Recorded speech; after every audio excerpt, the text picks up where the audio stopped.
All right, YouTube, what has happened? We've got a couple knives in front of us today from Miguron. This is the Moyarl, and this is two different versions here.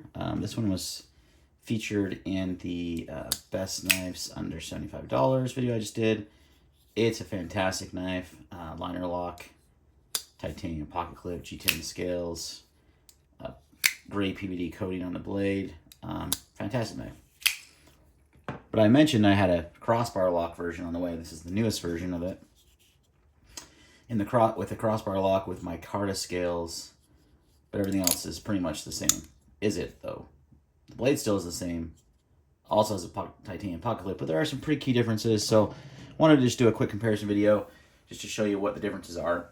So the first thing that stood out to me when I looked at these two side by side was how much thicker the handle is on the liner lock. It's a pretty beefy handle. It's over a ½ inch. I think it's closer to 0.6 inches wide. I don't have calipers with batteries right now, so we're going to rely on that.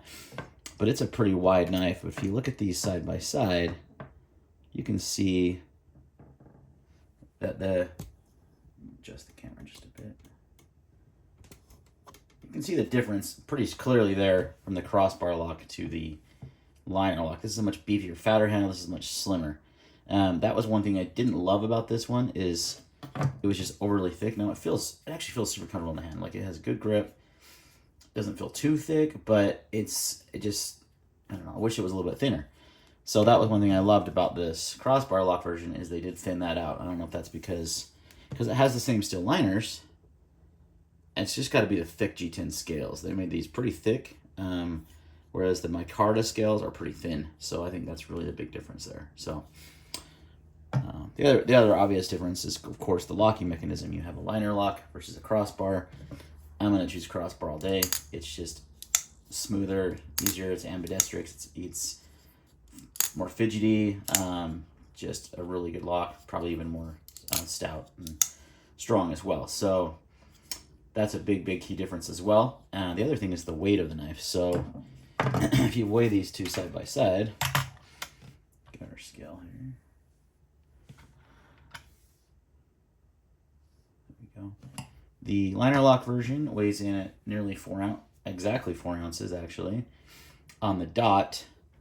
The crossbar lock, however, is quite significantly less weight at 3.2 ounces, so almost a full ounce, 0.8 ounces in weight, and you can feel it. Like, this is a pretty lightweight knife, and it feels fantastic. But you still get the same size, pretty good size blade there, and same size handle. Everything else is the same dimension-wise, except for the thickness and the weight. So for me, that's a big win. Now, one other difference I noticed too is the pocket clip. Let me try to compare these side by side. It has a little bit more access on the crossbar lock version, just slightly. You can see the clip is slightly thinner right here specifically, and that's going to help get that in and out of the pocket. Now, I haven't really had an issue with this. The clip works great on this. In fact, getting a titanium pocket clip at this price range is kind of ridiculous, but that is also a key difference for that. So, and then you have price-wise, they're about the same. Actually, this one's a little bit more expensive. This one's 62. I think this one's 50, just over 50 bucks. I prefer micarta over G10 almost every time. So I love that they have this micarta. They have this black, they have green, and a blue as well. Again, titanium pocket clip on that, crossbar lock.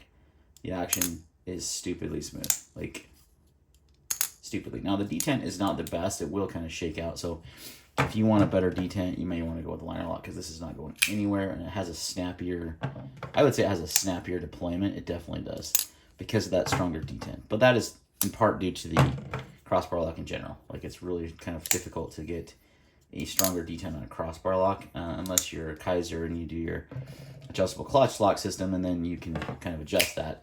But you can see that the detent just fires out on that liner lock version. On the crossbar, it's a lot softer, but not a big deal for me. So I still prefer this version right here, specifically, mostly because of the weight and the thickness difference in the handle. So, but those are the main key differences between these two knives, guys. Oh, another one actually is, which this is really weird to me that they did this. On the liner lock, the clip is reversible. But on the Crossbar lock, which is ambidextrous, it's not. Kind of a weird decision there. They should have milled out the micarta, made the clip so this would be a fully ambidextrous knife, where standing right now, it's actually not. And ironically, there is this one. I mean, I guess a lefty you can swap the clip over, and then you could still access the liner lock pretty easy as a lefty. So kind of a weird decision, but it is what it is. So either way, though, these are two of the best budget knives you can buy. Miguron it kills it in this range, and you handle these, and you're like, the quality is so good. It feels like a premium knife for under $60, $6-7. It's crazy how good they are. So they're really, really killing it, and it makes me wonder why we spend so much money on more expensive knives, right? Because you get this high quality. That's just kind of where we're at as far as, the last year or two. Budget knives have just gotten in so much better. And honestly, like, I don't see that premium knives have gotten so much better either. It's like they're kind of just titanium frame locks, or, there's not a lot of... There's some new steels out and things, but other than that, unless you're still in the snob, I don't know. It's hard for me to justify the cost anymore. So anyway, guys, that's my video for today. Thank you for watching, and we will see you next time.